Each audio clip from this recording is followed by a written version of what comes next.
యేసుక్రీస్తు ప్రభు నామమందు అందరికీ శుభములు. Good morning. వాక్యము చెప్పకముందు నా జీవితంలో జరిగినటువంటి ఒక సంఘటనని మీతో పంచుకోవాలనుకుంటా ఉన్నాను. ఇది దాదాపు 24 సంవత్సరాలు అనుకోండి. 24 సంవత్సరాల క్రితము జరిగినటువంటి సంఘటన. అప్పుడు ఇంజనీరింగ్ చదువుతా ఉన్నాను. మా కాలేజ్కి వెళ్ళాలంటే ఒక 10 మంది 20 మంది అలాగ అందరము కలిసి రిజర్వేషన్ చేసుకొని వెళ్ళే వాళ్ళం అనమాట. కొంచెం దూరం ప్రయాణించాలి. అయితే ఈ ప్రయాణించేటప్పుడు బోర్ కొడుతుంది కదా, ఏం చేస్తాము, ఏదొక ఆటలు పాటలు అలాగా అంతాక్షరి ఏమో ఉంటాయి. అయితే మేము రాముడు సీత ఆడాము. మీకు తెలుసా అందరికీ రాముడు సీత అంటే? రాముడు సీత ఆడాము.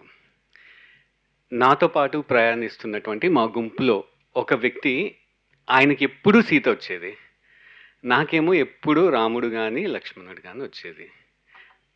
నేను ఆటలో అంటే నాకు ఎక్కువ స్కోర్ వచ్చేదన్నమాట, ఆయనకి అన్నీ 0. ఆయనకి విపరీతమైనటువంటి కోపం వచ్చేసింది నా మీద. దాంట్లో అందరూ ఫ్రెండ్స్ ఉంటారు కదా, ఈ మాటలలో నువ్వు సీత అనేసరికి వాడికి ఇంకా అవమానము హేళనగా బాగా ఇబ్బంది పడ్డాడు, బాధపడ్డాడు. ఇంకా నేను ఆడను పో అన్నాడు. సరేలే అని అది ఆపేసి వాడికి ఇష్టమైన ఆట ఆడాము. దాని తర్వాత ఈ ప్రయాణం అయ్యేటప్పుడు మధ్యలో నాగ్పూర్ అనేటువంటి స్టేషన్లో ఒక 15 నిమిషాలు ఆగుద్ది. అది ఆగినప్పుడు సడన్గా ఇంకొక ఫ్రెండ్ ఏం చెప్పిందంటే, తను నెక్స్ట్ డే ఎక్కాల్సింది. యాక్చువల్గా ట్రైన్ ఎన్ని గంటలకు స్టార్ట్ అవుతుందంటే midnight 12:30కి. ఈ midnight 12:30కి 1కి ఉన్నటువంటి టైమింగ్స్ ఏంటంటే చాలామంది కన్ఫ్యూజ్ అయిపోయి ఒకసారి ముందో ఒకసారి వెనకాలో ఎక్కుతూ ఉంటారు. ఈమె ఒకరోజు ముందు ఎక్కేసింది. ఇంకా టికెట్ క్యాన్సిల్ చేస్తామని నన్ను అడిగితే, సరేలే నేను వెళ్ళేసి నాగ్పూర్ స్టేషన్లో ఫామ్ ఫిల్అప్ చేసేసి క్యాన్సిల్ చేసేసి డబ్బులు నీకు రీఫండ్ అవుతాయి అని చెప్పాను. సరే అని వెళ్ళాను. వెళ్ళేటప్పుడు వీడిని కూడా, ఎవరైతే ఓడిపోయాడో వాడిని కూడా తీసుకెళ్ళాను. ఎందుకు, ఈ ప్లాట్ఫామ్ ఏదైతే ఉంటుందో ఈ రిజర్వేషన్ క్యాన్సిలేషన్ది అవతల పక్కన ఉంటుంది, ప్లాట్ఫామ్కి అవతల వైపు ఉంటుంది అనమాట. సో నేను రిజర్వేషన్ కౌంటర్లో నిల్చుంటే ట్రైన్ కదులుతుందా లేదా నాకు తెలియదు. కాబట్టి వీడిని కొంచెం దూరంలో నిల్చోబెట్టి, నువ్వు డైరెక్ట్గా ట్రైన్ని చూస్తూ ఉండు, ట్రైన్ కదులుతుందంటే నాకు సిగ్నల్ ఇవ్వు, నేను వచ్చేస్తా అని చెప్పాను. అలాగ నేను నిల్చొనే ఉన్నాను. ఒక్కసారి ఇలా చూసేసరికి లేడు, మాయమైపోయాడు. నాకు ఇంకా అసలు ఏమైపోయిందని చెప్పేసి నేను అక్కడి నుంచి పరిగెత్తుకొని వెళ్ళిపోయాను. తీరా ట్రైన్ కదిలింది, వెళ్తా ఉంది. నేను కూడా బాగా పరిగెత్తి ఎక్కాను. ఎక్కిన తర్వాత వెళ్ళి వాడిని అడిగా, ఏరా ఒక్క మాట చెప్పొచ్చు కదా, అరవచ్చు కదా, సిగ్నల్ ఇవ్వచ్చు కదా అంటే, అరే నేను నీలాగా పరిగెత్తలేను అని అన్నాడు. వాడికి నా మీద కొంచెము పగ, ప్రతీకారం తీర్చుకోవాలని మనసులో అయితే ఉండిపోయింది. ఎందుకు, ఓడిపోయాడు, అవమానంగా ఫీల్ అయ్యాడు అనమాట. ఏదో ఒకటి చేసేసి. నేను ఇది ఎందుకు చెప్తున్నానంటే, మానవుడికి సహజంగా స్వాభావికంగా ఏదో ఒక రకంగా పగ తీర్చుకోవాలి, ప్రతీకారం తీర్చుకోవాలనేది ఉంటుంది. ఉదాహరణకి కొత్తగా పెళ్ళైనటువంటి భార్యాభర్తలు ఉన్నారు ఎవరైనా ఇక్కడ? భార్య ఒకవేళ భర్త కనుక భార్యని, మీ వాళ్ళు ఇలాంటి వాళ్ళు, మొన్న అక్కడికి వెళ్ళాం కదా, ఈ మాట ఇలా బిహేవ్ చేశారు, వాళ్ళకి ఏం తెలియదు అని అన్నది అనుకోండి, భార్య వెంటనే ఏం చేస్తుంది, సైలెంట్గా గమ్మున అవునండి నిజమే అని అంటదా, మీ వాళ్ళే ఏమైనా తక్కువ తిన్నారా, మా వాళ్ళు ఇంకా చాలా బెటర్ అని వెంటనే ఏదో ఒకటి బదులిచ్చేయాలి. ఇది మనకి ఉండేటువంటి స్వభావము. అయితే దేవుని వాక్యం వేరేలాగా చెప్తారనమాట. చాలాసార్లు మింగురు పడదు ఎవరికి, ఈ అవమానము హేళన ఓడిపోవడం ఇవి జరిగినప్పుడు మింగురు పడదు, జీర్ణించుకోలేరు, ఎలోగా అలాగా పగ తీర్చుకోలేరు, తట్టుకోలేరు అటువంటి పరిస్థితులు. అలాగా వెంటనే స్పందిస్తూ ఉంటాం అన్నమాట. అది మానవుడి నైజం. సరే, ఈరోజు వాక్యంలోకి వెళ్దాము. పొద్దుటి నుంచి మనము 2 మాటలు దేవుడు మనతోటి చాలా స్పష్టంగా మాట్లాడాడు, రిపీటెడ్గా మాట్లాడాడు. ఆ 2 పదాలు ఏంటి మీరు చెప్పండి. ఉదయకాల సమయం నుంచి ఇప్పటి వరకు దేవుడు 2 మాటలు మాట్లాడారు. మీరు ప్రార్థన చేసేటప్పుడు కూడా ఆ 2 మాటలు గుర్తు చేసుకున్నారు. ఏంటి ఆ 2 మాటలు? ఆంటీ 4, 5 మాటలు చెప్పారు. నేను 2 అడుగుతా ఉన్నానన్నమాట. దాంట్లో ఉన్నాయి కీడు, మేలు. ఈ 2.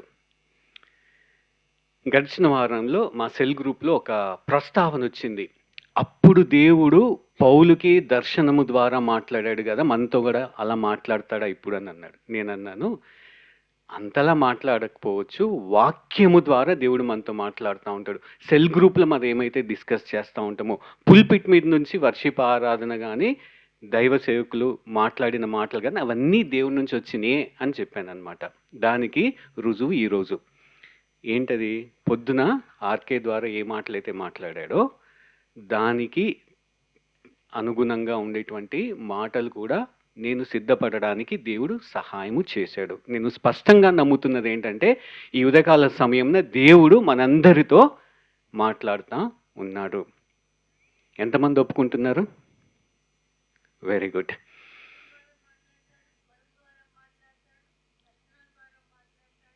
అంటే నిన్న మనకి ఈ జరిగిందనమాట. ఏంటంటే స్టేట్మెంట్ ఆఫ్ ఫెయిత్. దాంట్లో మనం సంఘం తరపున ఏమని వివరించామంటే దేవుని యొక్క బిడ్డలకు ప్రత్యేకంగా చదువు తెలిసిన వాళ్ళకి, బైబిల్ చేతిలో ఉన్న వాళ్ళకి, గృహాల్లో 4, 5 వర్షన్ ఉన్న వాళ్ళకి దేవుడు స్పష్టంగా మాట్లాడేది వాక్యము ద్వారా మాత్రమే.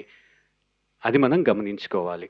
సరే, అందరము నిల్చున్నట్లయితే, అంటే నిల్చోతగిన వాళ్ళు మీరు దయచేసి నిల్చున్నట్లయితే దేవుడు మనకు ఏర్పాటు చేసినటువంటి వాక్య భాగాన్ని చదువుకుందాము. ఏ వాక్య భాగాన్ని మనం ధ్యానించుకుంటా ఉన్నాము? రోమీలకు రాసినటువంటి పత్రిక 12వ అధ్యాయము ఎన్నో వచనం దాకా చదువుకున్నాము? 16. అబ్బా, టీచర్కి వాళ్ళ స్టూడెంట్స్ ఇలా చెప్తున్నారు అనుకోండి, ఎక్కడలేని సంతోషము. Thank you very much. అందరం కలిసి మనము 17వ వచనం నుంచి 21వ వచనం వరకు గల దేవుని యొక్క వాక్య భాగాన్ని కలిసి గట్టిగా చదువుదాము. ప్రారంభిస్తున్నాను. కీడుకు ప్రతి కీడెవనికిని చేయవద్దు. మనుషులందరి దృష్టికి యోగ్యమైన వాటిని గూర్చి ఆలోచన కలిగి ఉండుడి. శక్యమైతే మీ చేతనైనంత మట్టుకు సమస్త మనుషులతో సమాధానముగా ఉండుడి. ప్రియులారా, మీకు మీరే పగ తీర్చుకొనక దేవుని ఉగ్రతకు చోటియ్యుడి. పగ తీర్చుట నా పని, నేను ప్రతిఫలమునిత్తును అని ప్రభువు చెప్పుచున్నాడని వ్రాయబడి ఉన్నది. కాబట్టి నీ శత్రువు ఆకలిగొని ఉంటే అతనికి భోజనము పెట్టుము, దప్పుకొని ఉంటే దాహము. అలాగు చేయుట వలన అతని తల మీద నిప్పులు కుప్పగా పోయిదువు. కీడు వలన జయింపబడక మేలు చేత కీడుని జయించుము. ప్రార్థించుకుందాము. మమ్మల్ని మిక్కిలిగా ప్రేమించిన మా ప్రియ పరలోకపు తండ్రి, దేవా మీకు వందనాలు, స్తోత్రములు తెలియపరచుకుంటా ఉన్నాము. వాక్యము చేత స్పష్టముగా మాట్లాడే దేవుడుగా ఉంటున్నందుకు వందనాలు, స్తోత్రములు నాయన.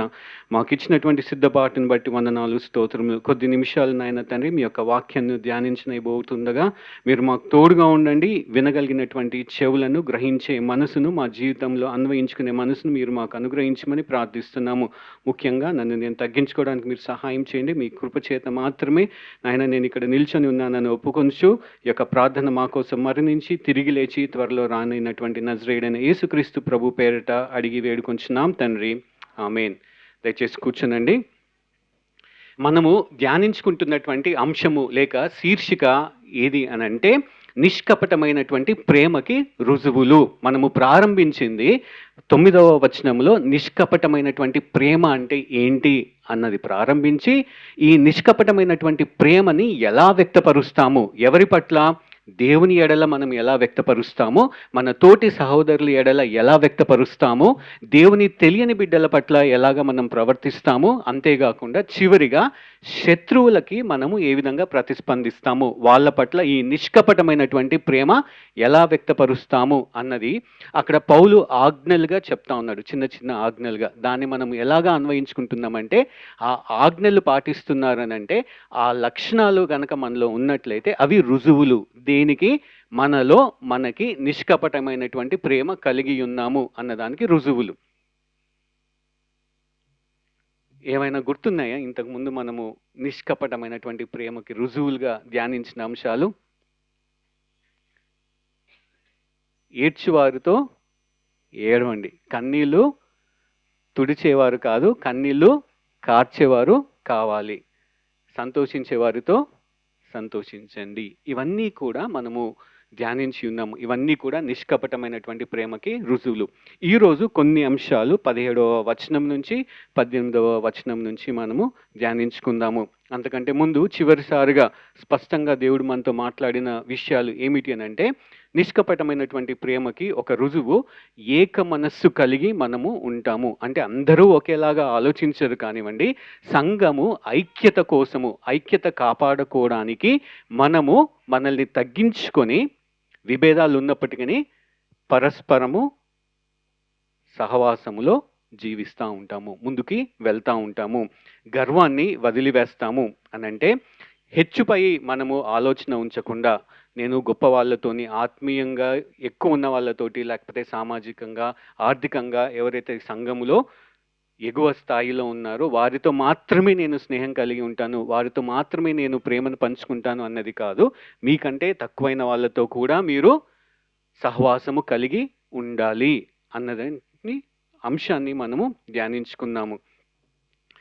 మన దృష్టిలో మనము బాగా ఆలోచిస్తున్నాము, బుద్ధిమంతులని అనుకోకూడదు. ఎందుకు? మూర్ఖుడిని ఏం చేయొచ్చు అని చూసాము. మూర్ఖుడికి బోధపరచొచ్చంట, వాడికి గుణం వచ్చేటట్లు చెప్పొచ్చు. కానీ నేనే బుద్ధిమంతుడు అన్నవానికి బుద్ధి చెప్పడము చాలా కష్టము. ఇవి మనము గడిచిన వారములలో ధ్యానించుకున్నటువంటి అంశాలు. ఈరోజు 17వ వచనము 18వ వచనాన్ని మనము చదువుకుందాము, ధ్యానించుకుందాము. కీడుకు ప్రతి కీడెవనికిని చేయవద్దు, మనుషులందరి దృష్టికి యోగ్యమైన వాటిని గూర్చి ఆలోచన కలిగి యుండుడి. ఈ యొక్క మొదటి వచనం అంటే 17వ వచనంలో మొదటి పాయింట్ నేను చెప్పాలనుకుంటున్నది ఏంటిది అని అంటే, పగ తీర్చుకోవడం లేదా ప్రతీకారము అనే మాటలు నిష్కపటమైనటువంటి ప్రేమ కలిగిన వారి డిక్షనరీలో మనకు కనపడవు. ఇది చాలా కొంచెము పెద్దగా ఉన్నటువంటి పాయింట్, కానీ గుర్తుపెట్టుకోవడానికి సులభము. పగ తీర్చుకోవడము, ప్రతీకారము తీర్చుకోవడము అనేటువంటి మాటలు, ఆలోచనలు నిష్కపటమైనటువంటి ప్రేమ ఎవరికైతే ఉంటాయో వాళ్ళ డిక్షనరీలో మనకి కనపడవు. అయితే ఇక్కడ కీడుకి ప్రతి కీడు చేయవద్దు. కీడు ఎవరు చేస్తారు మనకి? ఇందాక ప్రార్థనలో చాలా మంది చెప్పారనమాట. మన స్నేహితులు అవ్వచ్చు, మన బంధువులు అవ్వచ్చు, మన కొలీగ్స్, తోటి పనివారు అవ్వచ్చు, ఎవరైనా అవ్వచ్చు. ఈ కీడు అన్నటువంటి అంశము నైతికమైనది అవ్వచ్చు, లేకపోతే అది మనకి హాని కలుగ చేసేదైనా ఉండొచ్చు, లేకపోతే మనకి మంచి జరగకుండా అడ్డుగా వాళ్ళు సృష్టించేది కూడా అవ్వచ్చు, లేకపోతే మన వ్యక్తిత్వాన్ని హననం చేసే విధంగా కూడా ఉండవచ్చు. అనంటే వ్యక్తిత్వాన్ని హననము చేయడం అనంటే మన గురించి చెడ్డగా అందరికీ చెప్పడము, మన మీద అందరికీ కోపము వచ్చేటట్లు కానివ్వండి, మనల్ని చిన్న చూపు చూసే విధంగా కానివ్వండి, వారు మాటలు చెప్పవచ్చు, మనకి అవమానము కలిగించే విధముగా మాటలు చెప్పవచ్చు. ఇలాగా అనేక అంశాలు మనకి కీడుగా అర్థం చేసుకోవచ్చు. అందరికీ కీడు అంటే తెలుసు కదా స్పష్టంగా, మీరందరూ కూడా అనుభవించి ఉంటారు. ఎవరో ఒకరు కీడు చేసి ఉంటారు అనమాట. అది బంధువులు కావచ్చు, తోటి ఫ్రెండ్స్ కావచ్చు, పని చేసేవారు అక్కడ కూడా అవ్వచ్చు అనమాట. ఆ నష్టము, బాధ, ఇబ్బంది, కష్టము కలిగించేటువంటి వాళ్ళ పట్ల మనం ఏ విధంగా ప్రతిస్పందించాలి అన్న మాటకి ఇక్కడ దేవుడు పౌలు ద్వారా ఏం చెప్తా ఉన్నాడంటే, కీడుకి ప్రతి కీడు అస్సలు చేయకండి. ఇది ఎందుకు చెప్తా ఉన్నాడు అనంటే, మనం ఎవరి పిల్లలము? 12వ అధ్యాయము మొదటి 2 వచనాలలో గమనించినట్లయితే, లోకానుసారము కాకుండా ఏమై ఉండాలి? మనము రూపాంతరము చెందాలి. రూపాంతరము ఎందుకు చెందుతున్నాము? దేవుణ్ణి మనము తండ్రిగా విశ్వసించినప్పుడు, పరిశుద్ధాత్మ దేవుడు మనలో జీవించినప్పుడు, మనము ఆయన బిడ్డలుగా మనల్ని ఆయన దత్తత తీసుకున్నప్పుడు, ఇప్పుడు ఎవరికి చెందిన వాళ్ళము? ఆయన. మనలో ఎవరు జీవిస్తూ ఉంటారు? ఆయన జీవిస్తూ ఉంటాడు, పరిశుద్ధాత్మ దేవుడు. అప్పుడు మన స్పందన ఎలా ఉండాలి? ఆయన స్పందించినట్లు మన స్పందన ఉండాలి. అయితే ఆయన ఎలా స్పందిస్తాడు అన్నటువంటి అంశాన్ని యేసుక్రీస్తు ప్రభువారు మత్తయి సువార్త 5వ అధ్యాయము 43వ వచనం నుంచి 48వ వచనంలో చెప్తాడు స్పష్టంగా. అది నేను చదువుతాను, దయచేసి మీరు అనుసరించండి.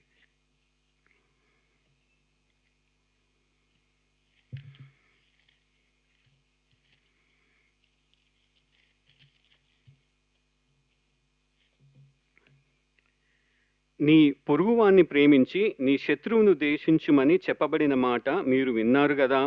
నేను మీతో చెప్పినదేమనగా, మీరు పరలోకమందున్న మీ తండ్రికి కుమారులయుండునట్లు మీ శత్రువులను ప్రేమించుడి, మిమ్మల్ని హింసించు వారి కొరకు ప్రార్థన చేయుడి. ఆయన చెడ్డవారి మీదను మంచివారి మీదను తన సూర్యుని ఉదయింపచేసి నీతిమంతుల మీదను అనీతిమంతుల మీదను వర్షము కురిపించుచున్నాడు. మీరు మిమ్మల్ని ప్రేమించు వారినే ప్రేమించిన ఎడల మీకేమి ఫలము కలుగును? సుంకరులను అలాగు చేయుచున్నారు కదా. మీ సహోదరులకు మాత్రము వందనమును చేసిన ఎడల మీరు ఎక్కువ చేయుచున్నదేమి? అన్యజనులను అలాగు చేయుచున్నారు కదా. మీ పరలోకపు తండ్రి పరిపూర్ణుడు గనుక మీరును పరిపూర్ణులుగా ఉండెదరు. ఎంత స్పష్టంగా ఇక్కడ దేవుని యొక్క మాటలు చెప్పబడి ఉన్నాయి, రాయబడి ఉన్నాయి. మీరు మీకు మేలు చేసే వాళ్ళ పట్ల మాత్రమే మంచిగా ప్రవర్తిస్తూ వందనం చేస్తూ ఇంటికి ఆహ్వానిస్తూ మీ ప్రేమని వారితో పంచుకుంటున్నట్లయితే మీకు సుంకర్లకి తేడా ఏంటి? సుంకర్లు అంటే అప్పులో చాలా పాపము చేసే వాళ్ళని అనుకోండి. వాళ్ళకి మీకు తేడా ఏముంది? వాళ్ళు కూడా వాళ్ళకి మేలు చేసే వాళ్ళకి లేకపోతే మేలు పొందుకోవడానికి తిరిగి మేలు చేస్తారు కదా. మీకు వాళ్ళకి వ్యత్యాసం ఏంటి అనేటువంటి ప్రశ్నని చెబుతూ మీరు వేరు, మీరు దేవుని బిడ్డలు కాబట్టి మీరు అలాగా ప్రవర్తించకూడదు అని స్పష్టంగా చెప్తా ఉన్నాడు అనమాట. ఇప్పుడు మీరే చెప్పండి, మనము గనక దేవుని బిడ్డలమై నిష్కపటమైనటువంటి ప్రేమను పరిశుద్ధాత్మ దేవుణ్ణి కలిగి ఉంటే మనకి కీడు చేసిన వారి పట్ల ప్రవర్తన ఎట్లా ఉండాలి? కీడు చేయాలా, మేలు చేయాలా? మేలు. పొద్దున చాలా పాటలు పాడాం కదా, కీడుకి బదులు మేలు చేసే దేవుడువు. ఆ మేలుని మనం పొందుకోవాలంటే అంతకంటే ముందు మనం వేరే వాళ్ళకి మేలు చేయాలి. అది గమనించుకోవాలి. ఆ మాటని ఇక్కడ పౌలు స్పష్టంగా చెప్తా ఉన్నాడు. కీడుకి ప్రతి కీడు ఎవ్వనికి చేయనివద్దు అంటే ఇక్కడ చెప్పబడుతున్నటువంటి మాట ప్రాముఖ్యంగా ఆయన నొక్కి చెప్పాలనుకుంటున్నది ఎవ్వనికిని చేయవద్దు. కీడు చేయొద్దన్నది ఆయన ప్రాముఖ్యంగా చెప్పట్లేదు. ఎవ్వరికి కూడా మీరు కీడుకి ప్రతి కీడు చేయవద్దు. చాలాసార్లు ఏంటంటే మనకి ఒకవేళ అధికారం ఉన్నా సరే, మనకి బలం ఉన్నా సరే, మనకి కొంచెము ఇన్ఫ్లుయెన్స్ చేసేటువంటి శక్తి ఉన్నదనుకోండి, కీడు చేయడానికి ఆటోమేటిక్గా మనకి ప్రేరేపణ వచ్చేస్తూ ఉంటుంది. మనకంటే ఎక్కువ స్థాయిలో ఉంటూ వాళ్ళని టచ్ చేసే స్థితిలో లేకపోతే చాలాసార్లు ఏం చేస్తాం, ఏం చేయలేము, సర్దుకుపోతాం. మనసులో ఏదో ఒకటి కోపము ద్వేషం అయితే ఉంటుంది, కానీ నిస్సహాయ స్థితితో ఉంటూ దేవుణ్ణి కోరుకుంటాం, దేవుడా నేను నిస్సహాయ స్థితిలో ఉన్నా, నువ్వు ఏదైనా చెయ్యి ఆయనకి. కానీ దేవుడు స్పష్టంగా చెప్తా ఉన్నాడు, ఎవ్వరికి నీకు కీడు చేసే అవకాశము, శక్తి, స్థాయి, స్తోమత ఉన్నా సరే నువ్వు చేయకూడదు. ఇందాక మనము ఉదయకాల సమయం ఆరాధనకి తీసుకునేటువంటి అంశంలో యోసేపు ఏ స్థితిలో ఉన్నాడంటే తెలుసా మీకు? తన సహోదరులను శిక్షించేటువంటి స్థితిలో ఉన్నాడు. ఆయన అధికారం ఉన్నది, బలం ఉన్నది. ఒక్క మాట చెప్తే చాలు వాళ్ళని జైల్లో పెట్టేస్తారు.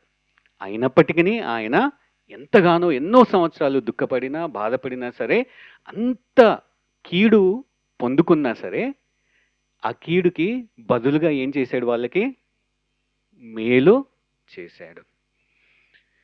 మన జీవితంలో కూడా చాలాసార్లు తెలిసో తెలియకో స్వాభావికంగా ఈ కీడు చెయ్యాలి అనేటువంటి ఆలోచన వస్తుంది. అది చేయకపోతే మనము తట్టుకోలేము. మింగురుపాటు అనేది ఉండదు. అది గమనించుకోవాలి. దేవుని యొక్క వాక్యము స్పష్టంగా చెప్తున్నది, కీడుకి ప్రతి కీడు చేయకూడదు. పగ తీర్చుకొనటము, ప్రతి కీడు అనేటువంటి మాటలు క్రైస్తవుని యొక్క డిక్షనరీలో ఎప్పటికీ కనపడకూడదు. ఆ విధంగా మన యొక్క ప్రవర్తన ఉండాలి. ఎవరి పట్ల? శత్రువుల పట్ల. అది మొదటి పాయింట్. రెండవ అంశము గనక చూసినట్లయితే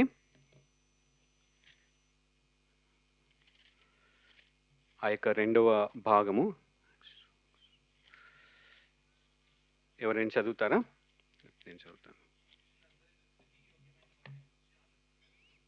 మనుషులందరి దృష్టికి యోగ్యమైన వాటిని గూర్చి ఆలోచన కలిగి యుండుడి. నేను ఇందాక ఏం చెప్పానో, స్వాభావికంగా మనకి ఏమొస్తాయి, ఎటువంటి తలంపులు వస్తాయి?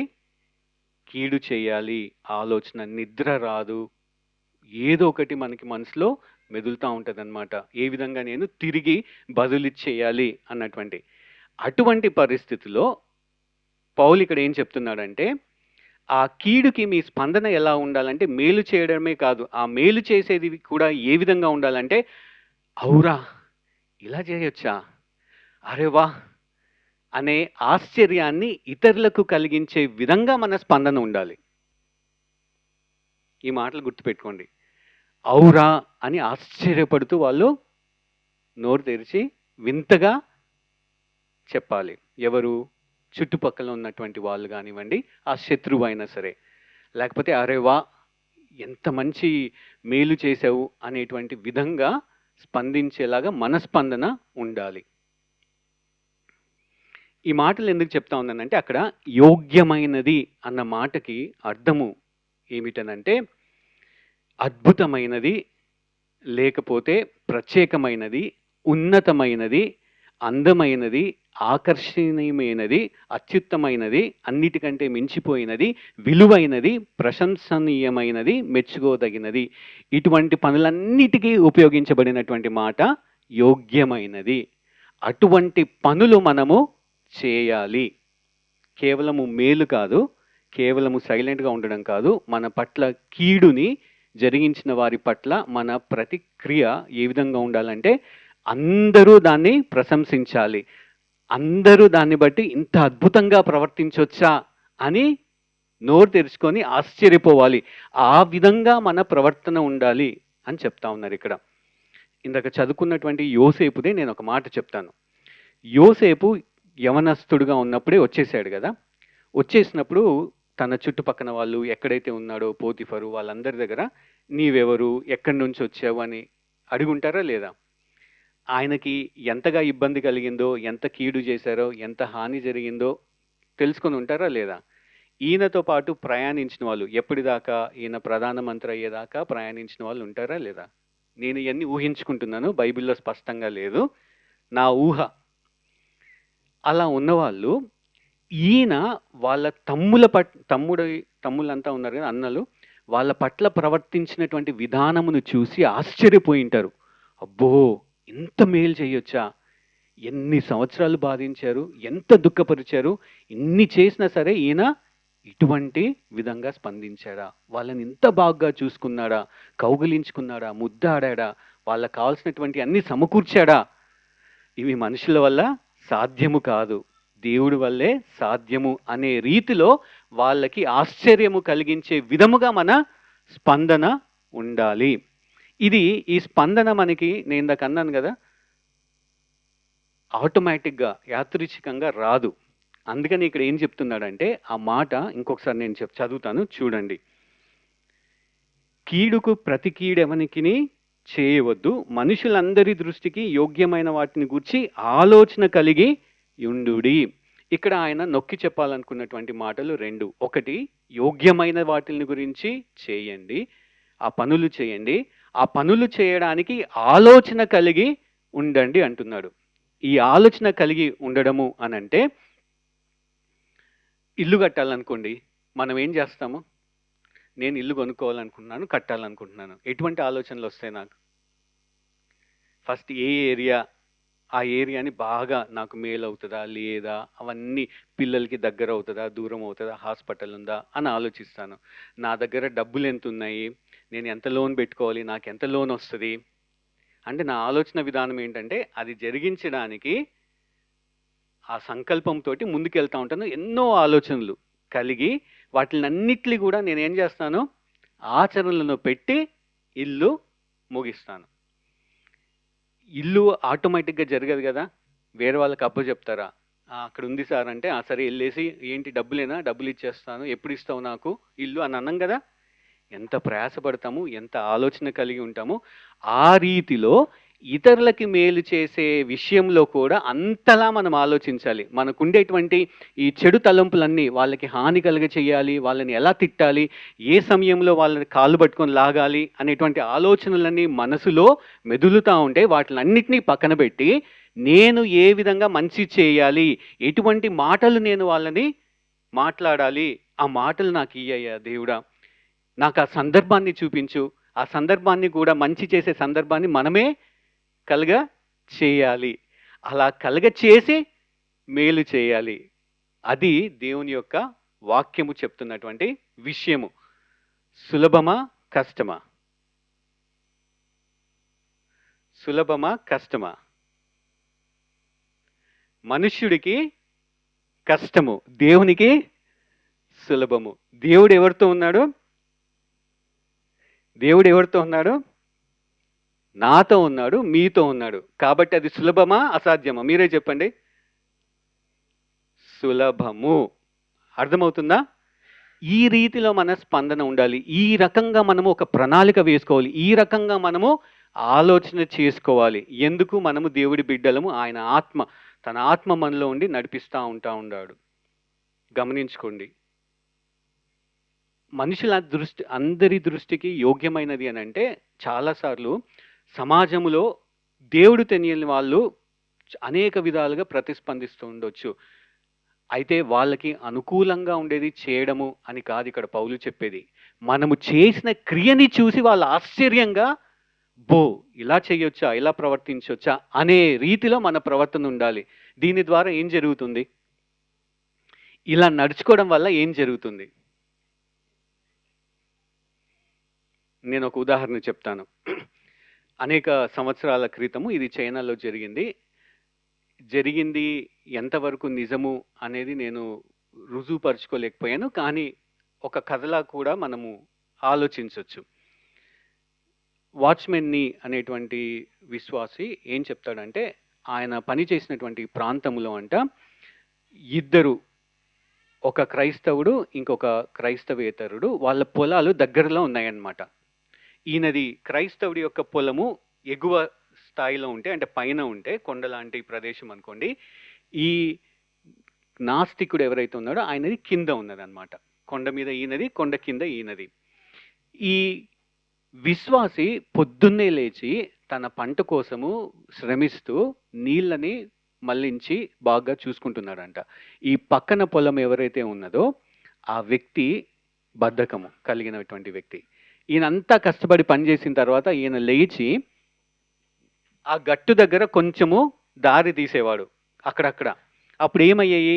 ఆయన పొలంలో ఉన్న నీళ్ళన్నీ కూడా ఈయన పొలంలోకి వెళ్ళాయి. ఇది చాలా రోజులు జరిగింది. ఈ క్రైస్తవుడికి ఏం చేయాలో తోచలేదు.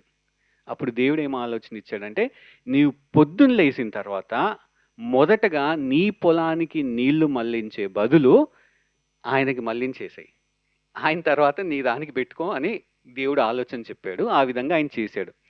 కొన్ని రోజులు అయిపోయిన తర్వాత ఆ వ్యక్తి నాస్తికుడు ఎవరైతే ఉన్నాడో ఈయన కార్యాన్ని చూసి ఆశ్చర్యపోయి, అబ్బో ఇంత మంచి చేస్తా ఉన్నాడేంటి అని ఆయనకి సిగ్గొచ్చి, నన్ను క్షమించు, నీవు నమ్ముకున్నటువంటి దేవుడు గొప్పవాడు, నువ్వు ఇలా ప్రవర్తిస్తున్నావంటే అలా వ్యక్తపరిచి క్షమాపణ అడుకొని దేవుణ్ణి విశ్వసించాడు.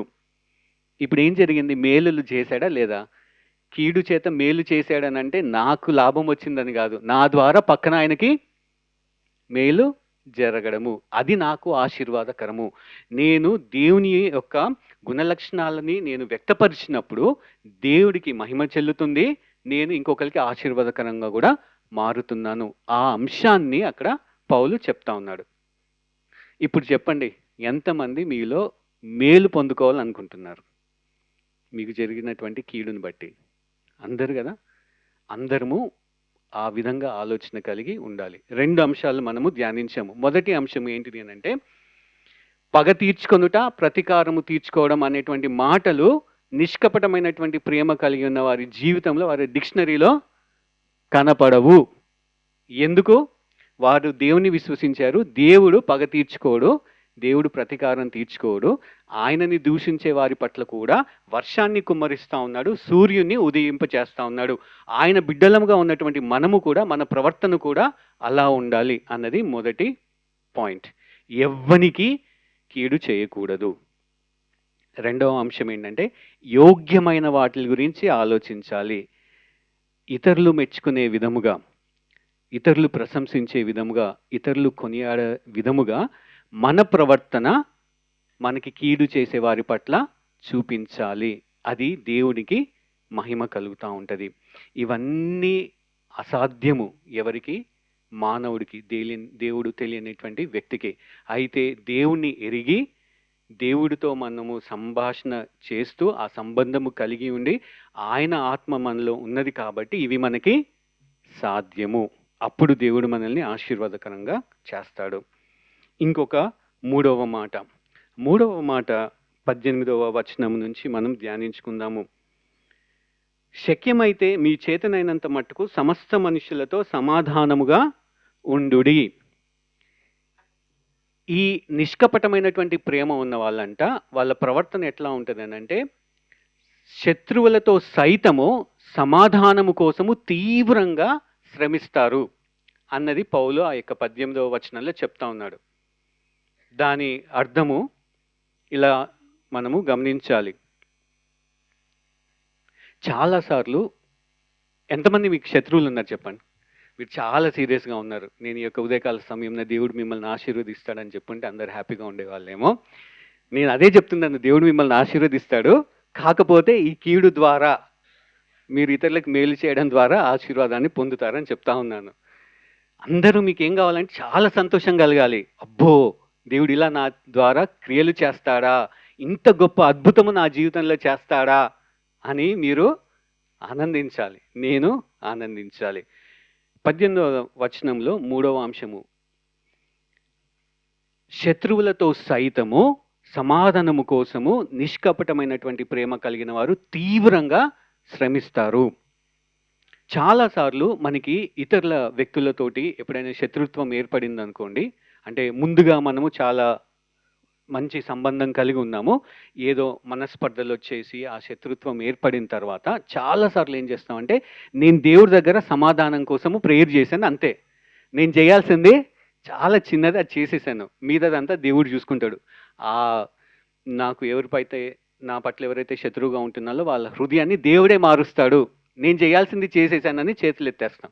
అంతకు మించి ఇంకొక అడుగు ముందుకు వేయము. ఇక్కడ నిష్కపటమైనటువంటి ప్రేమ కలిగినటువంటి వ్యక్తి చాలా శ్రమిస్తాడంట. దేనికి? ఆయన మట్టుకు సాధ్యమైనంత వరకు సమాధానము కలిగి ఉండడానికి తీవ్రంగా ప్రయత్నిస్తూ ఉంటాడు. దాని అర్థము చర్చిలో ప్రైజ్ ద లార్డ్ చెప్పేసి, లేకపోతే ఆఫీస్లో గుడ్ మార్నింగ్ చెప్పేసి వెళ్ళిపోవడం కాదు.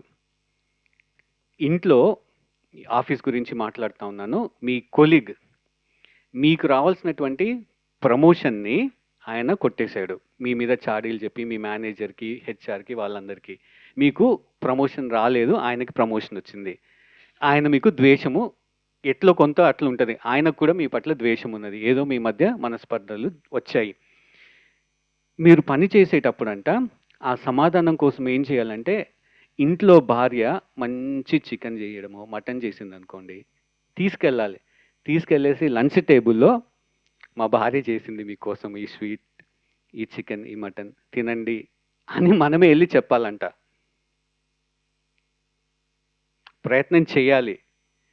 ఎంతలా ప్రయత్నం చేయాలంటే, దేవుడు కనుక ఈ ఇద్దరు వ్యక్తులను చూస్తున్నాడు అనుకో, ఈ వ్యక్తి నా బిడ్డ ఆయన చేయాల్సిందంతా చేశాడు, మిగతాది నేను చూసుకుంటాను అని అనుకోవాలి. ఆ విధంగా మనము ప్రయాసపడాలి, శ్రమించాలి. దేనికోసము? సమాధానము ఏర్పరచుకోవడం. ఇది ఒక పాయింట్. అయితే ఇంకొక పాయింట్ ఏంటి? ఈ సమాధానం అన్నది చాలాసార్లు మనకి అర్థం కాదు. ఈ సమాధానం అన్నటువంటి మాట ఏంటంటే, శత్రువులుగా మేము విడిపోకముందు ఎంత క్లోజ్గా, ఎంత అన్యోన్యంగా ఉన్నామో, ఈ సమాధానము పొందుకున్నప్పుడు కూడా అంతే అన్యోన్యంగా, అంతే క్లోజ్గా ఉండాలి. అది సమాధానం అంటే. అంతే తప్ప నా మనసులో ఏం లేదు, అయిపోయిందంతా అని అనుకోవడం కాదు. ఆ రిలేషన్షిప్, ఆ సంబంధము పూర్వము ఏ విధంగా అయితే ఎంత దృఢంగా, ఎంత క్లోజ్గా ఉన్నారో, ఎంత ఆప్యాయంగా మాట్లాడుకుంటా ఉన్నారో, ఆ రీతిలోనే మీరు ఉండగలగాలి అన్నమాట చెప్తా ఉన్నాడు. దానికోసం ప్రయత్నించాలి. అయితే చివరిగా ఒక మాట ఏం చెప్తున్నాడంటే స్టార్టింగ్లో ఇక్కడ, శక్యమైతే మీ చేతనైతాను. శక్యమైతే అనంటే అందరి మనసులు మారుతాయని కాదు. మీరెంత ప్రయత్నించినా, ఎంత శ్రమ పడినా కొంతమంది మారకపోవచ్చు. అటువంటి పరిస్థితుల్లో మీరు వదిలేసేయండి. కానీ మీ ప్రయత్నం అయితే మీరు చేయాలి. సమాధానము లేకపోవడానికి క్రైస్తవుడు కారణం కాకూడదు. అది అక్కడ పౌలు చెప్తా ఉన్నాడు. కలిసిపోవడానికి క్రైస్తవుడు కారణం కావాలి. విడిపోవడానికి, సమాధానం లేకుండా ఉండడానికి క్రైస్తవుడు కారణము కాకూడదు. ఈ అంశాన్ని మనము ధ్యానించుకోవాలి, మనసులో పెట్టుకోవాలి. ఇప్పటి వరకు మనము 3 అంశాలను చూసాము. మొదటి అంశము ఏమిటి?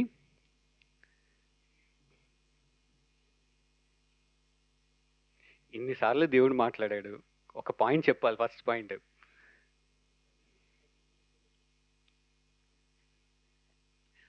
మీ నా డిక్షనరీలో పగ తీర్చుకోవటము, ప్రతీకారము, మాటకి మాట బదులు చెప్పడం అనే పదాలు ఉండకూడదు.